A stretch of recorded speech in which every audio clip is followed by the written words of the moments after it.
Hello, welcome back. Thank you again for continuing to listen to my ascension story. I appreciate you guys. Please like, share, and subscribe. And if you're just coming into this episode for the first time, welcome. But it's probably best to go back to episode one because I'm telling my entire ascension story from beginning to end. So I'm sure there's probably something you can learn in this particular episode, but if you want to hear the entire story, go back to episode one. I know it's a lot. Um, so when I left off, I was kind of in that 2 week period between when I had handed in my letter of resignation and resignation day. That's why I call this one Juneteenth, because my last day was on June the 19th, 2025.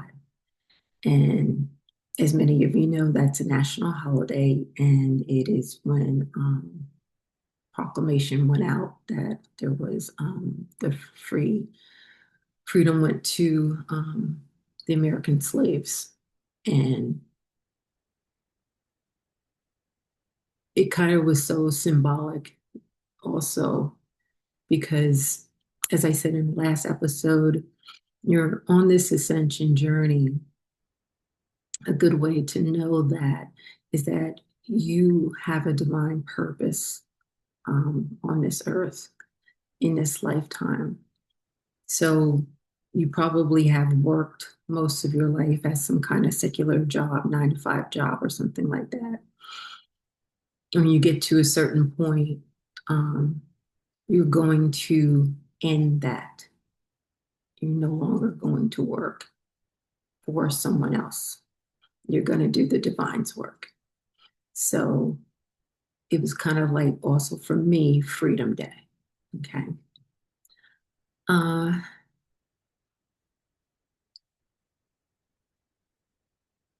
I know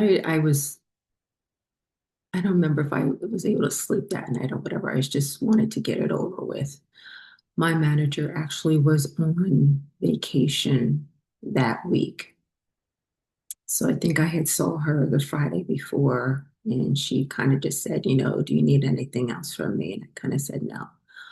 I didn't know how to judge her at that point. I shouldn't say judge, but I didn't know how to really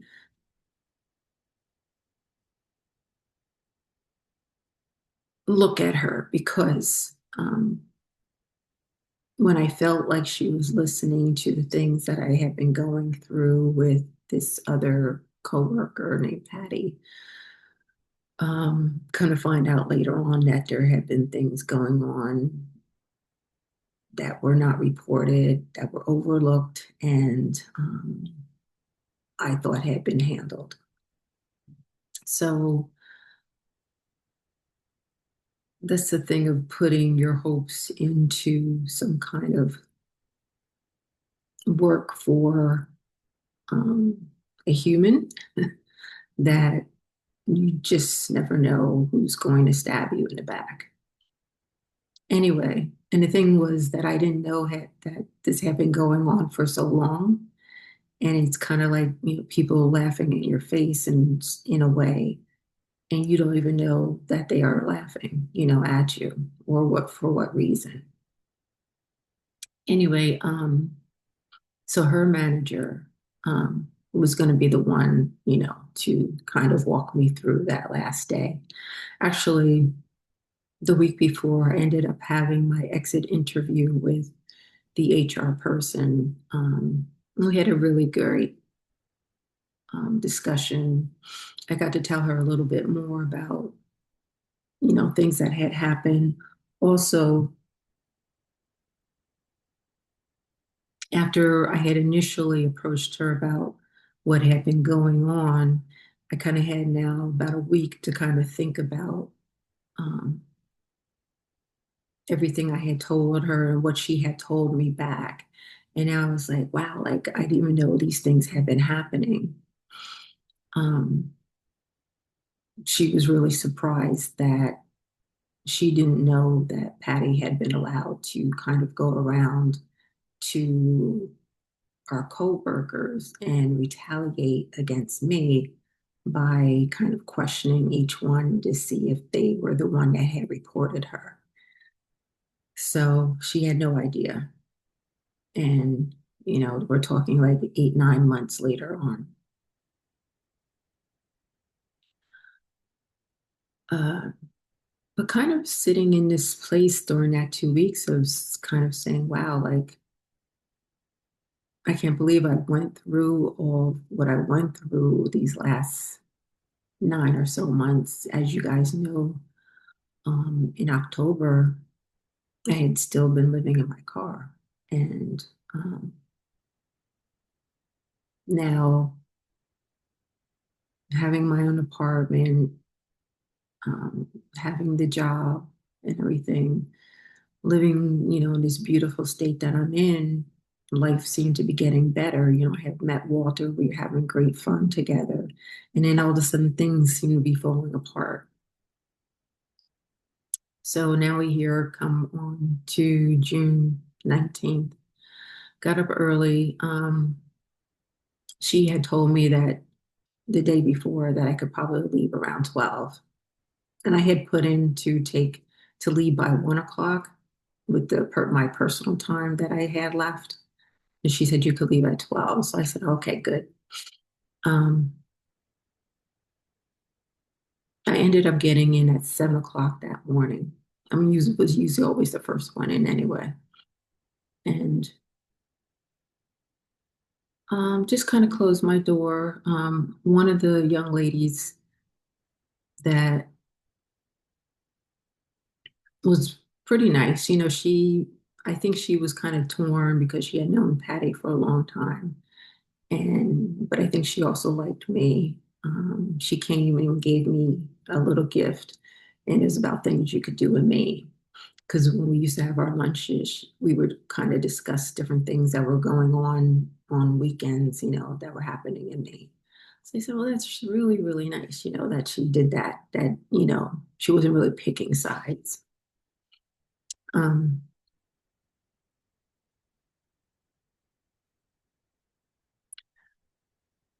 so probably I cleaned out all my head, really kind of cleaned everything mostly out.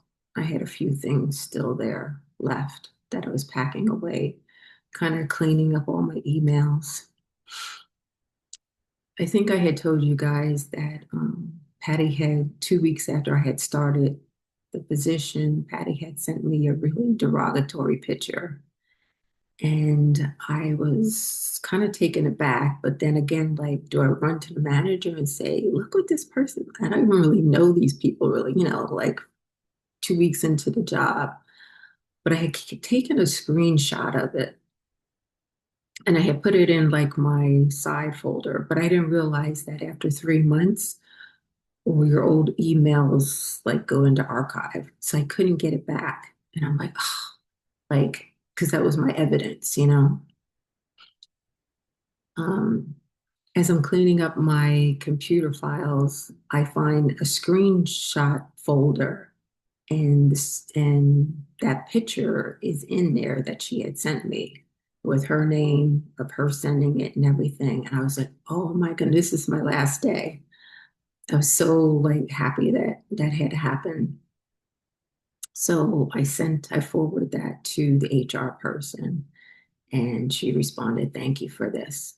And I forgot to tell you guys that had ended up contacting the head of the company's diversity. So this is like one of the top people. And I ended up having a one-on-one discussion with her to say that the company has these pictures, these derogatory pictures available for the employees to use to send to other employees, which is not healthy, which is not good, which is not right. Yeah, we would hope that most employees would not use them to hurt other employees. And, you know, isn't there anything you can do about it? she came back to me and we had another one-on-one, like just 15 minutes. And she said, I looked into it for you. And I guess we get this package of these, what do you call it, like emoji type of things. And it's kind of like technology is responsible for that. So we would have to get technology to kind of take that package off, and it's a whole big mess thing, and they probably won't do it. So I said, well, I guess all we can hope for is not to have another coworker use one of these pictures in an incorrect way. So that was kind of that. I wasn't sure if I should go back to her and tell her that I was resigning because of this, but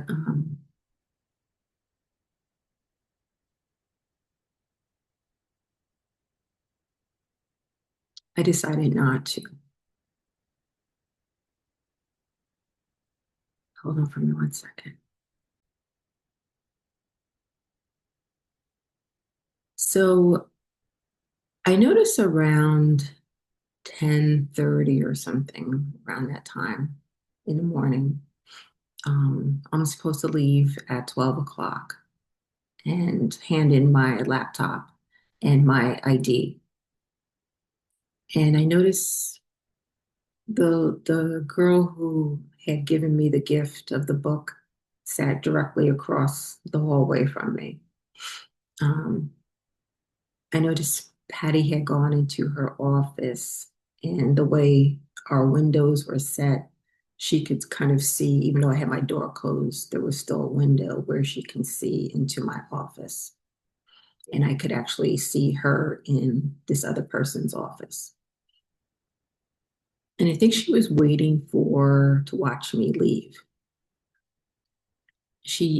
I needed to give this other person that had given me the gift that Patty was talking to some paperwork before I left. And Patty ended up staying in there like about 45 minutes or so. And just kind of glancing over. The director had come into my office to say, we'll get you out of here around quarter to 12. And I said, oh, okay, good. So make sure I have everything ready.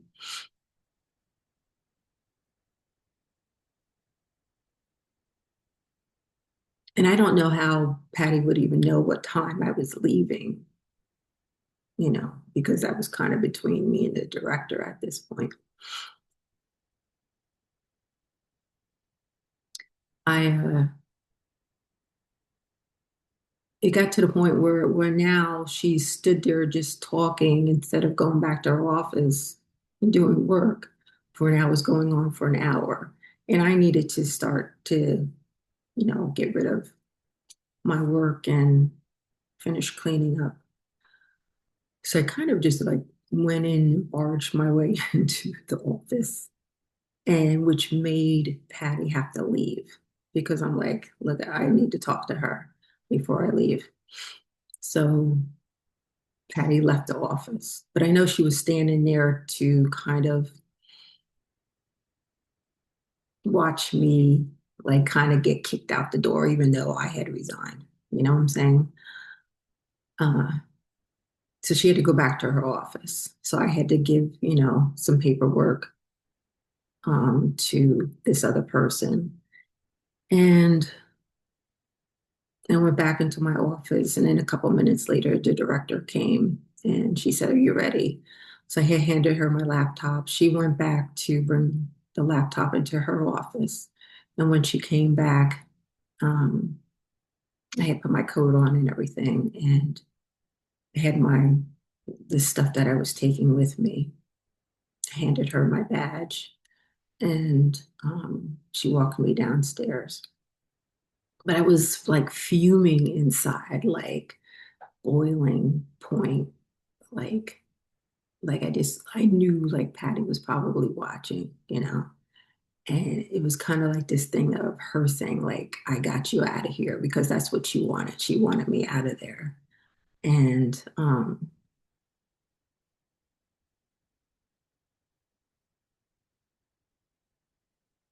don't know. It was just knowing for you guys that you're going to come into so many different situations, as I've told you about my own things. And then you kind of start saying, like, is something wrong with me? But understanding that your light is going to bother so many people that it's going to show what kind of people they are. You know, you're going to be a mirror to people for them to either change themselves, change their ways, or to go down this rabbit hole of awakening and understanding, starting to do their shadow work on why they act the way they have acted towards you.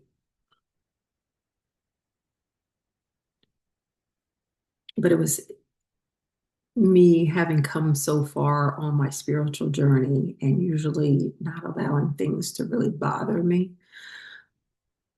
This like really bothered me that this person thought she was getting away with something when it had my leaving, yes, was because of her, because I no longer wanted to have anything to do with this job or this person. But this was the divine that had told me to leave, not her. Anyway, um, where am I at? Oh, wow. I thought I was going to. So there's going to be a little bit of long because I wanted to kind of finish this one. Anyway, I get home and I think I probably take a nap because I was just so exhausted. And around 6 o'clock, I get a text from Walter. Now, it had been now 4 weeks, about 3.5 weeks. Yeah, 3.5 weeks since he had contacted me. And he texts me and he says, I'm in your area. Do you want to meet up? And I'm like, after 3.5 weeks, like, here we go again. But I was at the point where I was kind of like, I'm done. And maybe we just need to have this one last discussion to say, like, okay, this is over with. Um, so he said, okay, fine. He says, he had named this restaurant that we had tried to go to before, but we ended up not going. So I said, okay, I'll be there. It was like less than 10 minutes away. And so when I got there, he was sitting at the bar. And he just looked so different. Remember, I had said to you the last time I saw him, there had been something going on with a family member. And I need a little drink of water.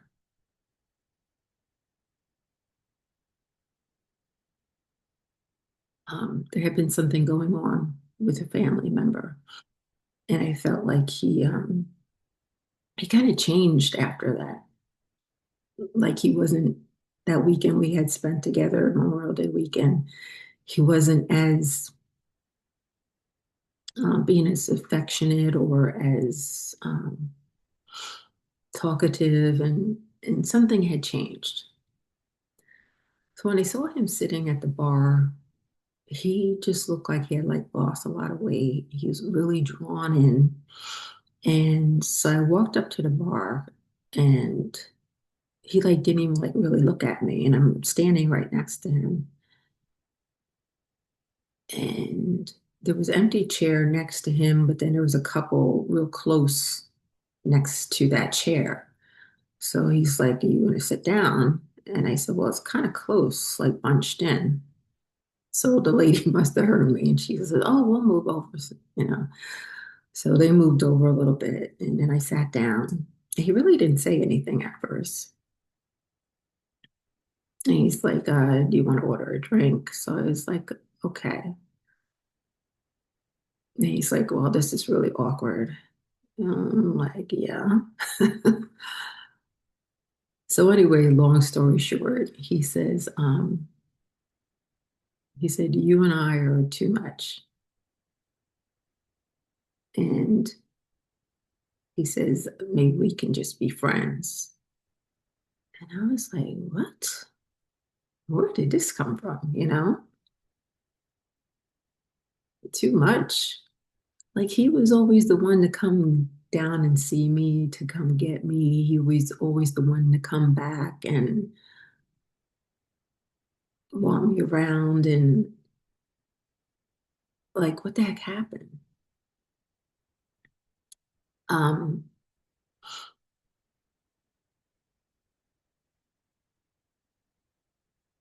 I know he was in like kind of a bad relationship previous some years back.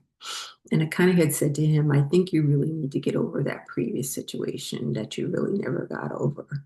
He didn't like that I said that because I really feel like he won't allow himself to love again or to be loved again because of that situation. Anyway, I said to him when he said friends, I said, no, I said, it's all or nothing for me. Like, I'm not going to be your friend and then move on, and maybe start dating someone else. And I still have you as a friend. Like, that's not who I am. So I said, it's all or nothing. And he, again, he wanted to control the situation. So we sat there a little bit and, I kind of tried to lighten it up and asked him about some things that had been going on. And then I said to him, I said, because he didn't know that I had been planning on quitting my job the last time I saw him. And I said, wow, two big, zingers in one day. I said, today was my last day at my job. He says, oh, really? I said, yeah, I quit as of today. He goes, oh, wow. And I said, wow, got two punches in my stomach in one day. And so we laughed a little bit about a couple things and talked a little bit. And I could see him at one point getting really teary-eyed because the thing was, I knew that he really cared deeply, and but I couldn't understand. I felt like it was something else bothering him. It wasn't our relationship; it was something else. So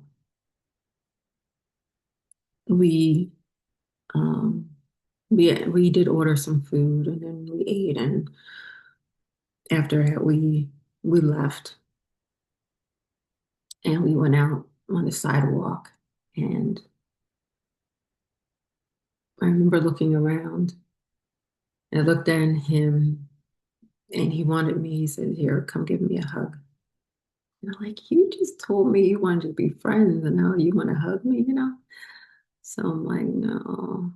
And I'm saying, you know what? I've been through this too many times with him.